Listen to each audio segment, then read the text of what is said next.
Hello, everyone. Why do we need to read books about the lives of famous figures and geniuses? Because we can learn a lot from their experiences, their intellectual brilliance, or their strength to face challenges in life. We can also understand their weaknesses, which can help us avoid unnecessary detours. Additionally, reading biographies of intelligent individuals can expand our perspective beyond our personal boundaries. In general, choosing books, particularly those related to the lives of renowned individuals, offers a diverse and enriching selection. I hope today's video can bring you valuable insights. Today, I would like to share an article titled "The Truly Wise Choose Minimalism Early" through the lens of Steve Jobs' biography, inviting you all to listen along. In 2011, Steve Jobs passed away due to a severe illness, leaving the world bereft of a legend. Following his departure, the book Steve Jobs by Walter Isaacson was published, authorized by Steve Jobs himself through his former editor at Time magazine. This biography became a worldwide bestseller. Before its publication, Jobs was often seen as a mysterious genius. But as the book gained popularity, people realized that this extraordinary individual actually led an incredibly simple life, true to his own famous quote, which he used as a guiding principle for designing Apple products. "Simplicity is the ultimate sophistication." This applies to life as well. A simpler life tends to be of higher quality.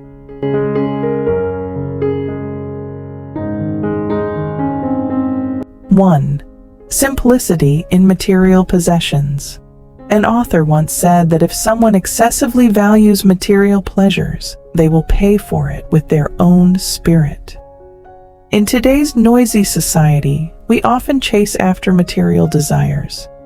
It's only when we are fatigued and burdened that we realize we're holding on to many useless things. To move forward, we must learn to simplify our desires. Steve Jobs' story includes an anecdote. Bill and Melinda Gates once visited Steve Jobs, and, upon seeing his modest home, Bill was astonished. He asked, "Does your whole family live here?" At the time, Bill Gates was constructing a mansion of 66,000 square feet, while Steve Jobs' family home was simple, made of red brick with a stone roof. Jobs wasn't plagued by the need for yachts, mansions, or designer clothing. In fact, from 1998 to 2010, he wore the same black turtleneck and blue jeans to every Apple product launch. He pursued minimalism throughout his life, adhering to the philosophy that less is more. The less material desires one has, the richer their life experiences become.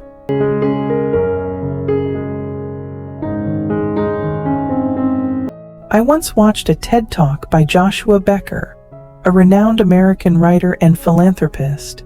He had achieved significant success, owning 150 stores. While young, he indulged in luxurious cars, mansions, and expensive items.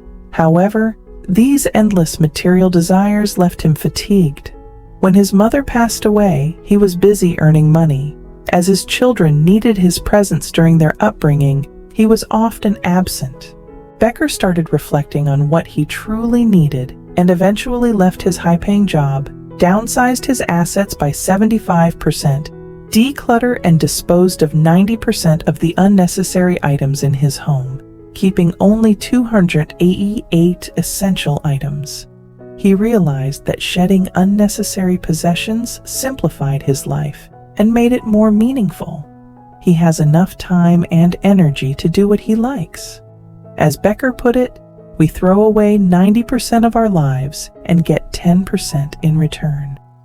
This aligns with the idea that discarding physical clutter allows us to reshape our intangible world. By abandoning unnecessary desires and organizing our lives more efficiently, we can attain a much freer and richer life. Simplifying material possessions actually helps us create a more meaningful and complete existence. 2. Simplicity in work. Steve Jobs once said, "I like simple life." His philosophy of simplicity extended beyond his personal life to his work. A story from his biography goes like this. In 1983, Jobs and the Apple board disagreed on business philosophy, leading to his departure from the company he co-founded. Apple's fortunes quickly declined in his absence. By 1997, Apple was losing $1.04 billion and facing dire circumstances. To salvage the situation, the board had to humbly ask Jobs to return. Upon his return, his first act was to eliminate 70% of projects. Although the leadership team was initially discontented, Apple's stock price increased by 33%, and its market value surged by $830 million. Jobs pursued simplicity in Apple's management, product design, and advertising campaigns. His belief was that everything should be made as simple as possible, which ultimately led to the revolutionary iPhone 4 design, setting new standards for global smartphones. The simpler, the more advanced. This design principle was Jobs' success mantra. Simplicity on the surface reflects a deeper intelligence within. 3. Simplify relationships. Simplify your relationships, and the world becomes simpler for you. When he was young, Jobs was a talented and creative individual, but he also had an unconventional personality and a quick temper. Many people approached him due to his admired talent, yet they left because they couldn't handle his temperament. Regarding this matter, Jobs said, "I like to associate with smart people because they don't need to respect their own dignity."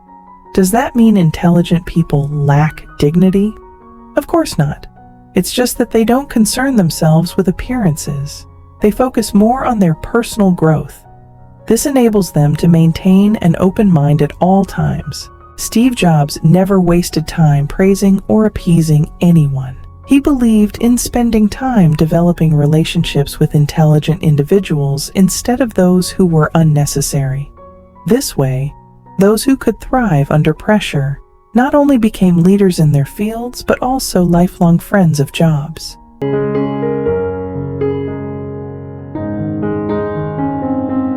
The adult world isn't overly complicated. We might think apples are delicious for many reasons, while others believe bananas are better for various other reasons.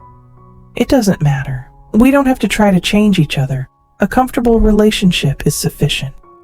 I eat apples with those who like apples, and you eat bananas with those who prefer bananas. As adults, we should live like this, where each person caters to the preferences of others. We don't need to live to persuade others or be persuaded by them. In relationships, all we need is choice, not change. Different personalities and life perspectives are natural. We don't need to force conformity.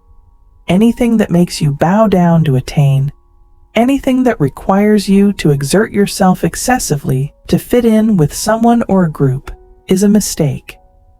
As Tam Mao said, "I stay away from relationships that lack significance but are overly intense as they burden me. I don't engage in unnecessary trivial conversations as they bring me tranquility. I cherish someone carefully, for I don't let emotions overflow. I don't need profound, I only seek simplicity. The most comfortable relationship is definitely a simple one."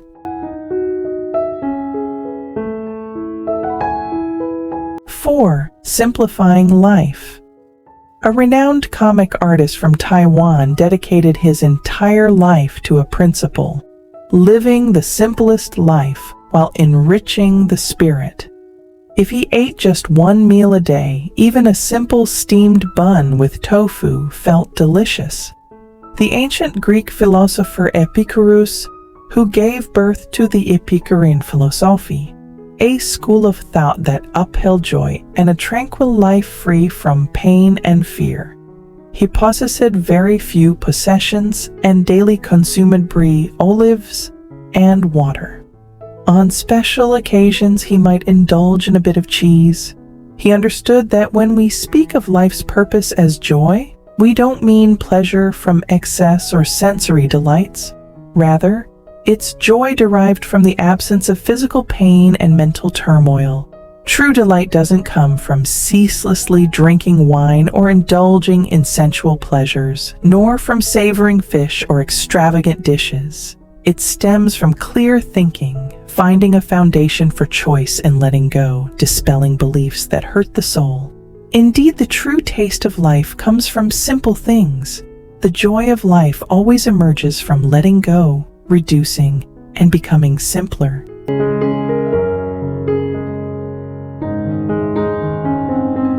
In Steve Jobs' biography, there's a detail that when he became globally famous and a billionaire known to everyone, there were no bodyguards or servants in his home.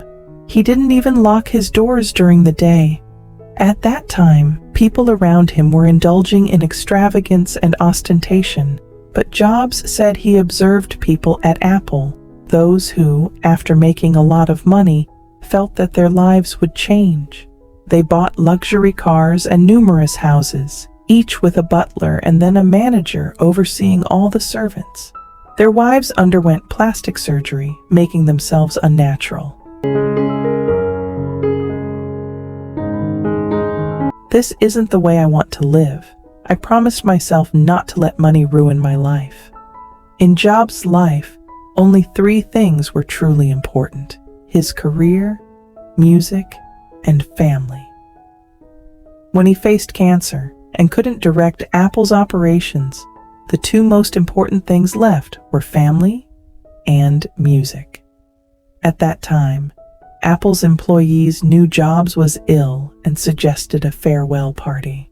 However, he always declined and chose to have dinner with his family at home. According to his perspective, true happiness is very simple: having a home to return to, someone waiting, and a light shining for us. As the writer Lam Nguyen Duong once said, "Happiness is sleeping in your own bed, eating a meal prepared by your parents, hearing words of love from your beloved, and playing with your children."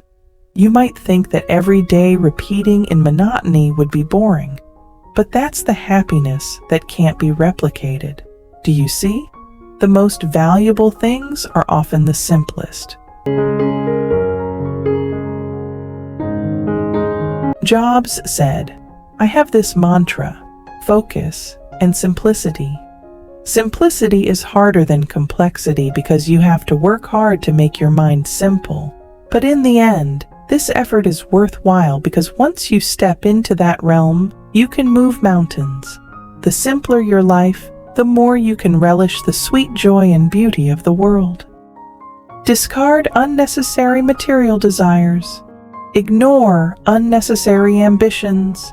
Set aside unnecessary relationships and gain the inner strength to reinforce the depth of life."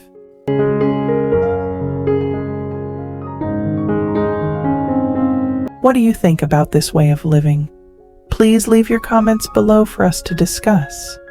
Don't forget to support me by liking, following, and sharing this video to motivate me to create more interesting videos. Thank you, and see you in the next videos.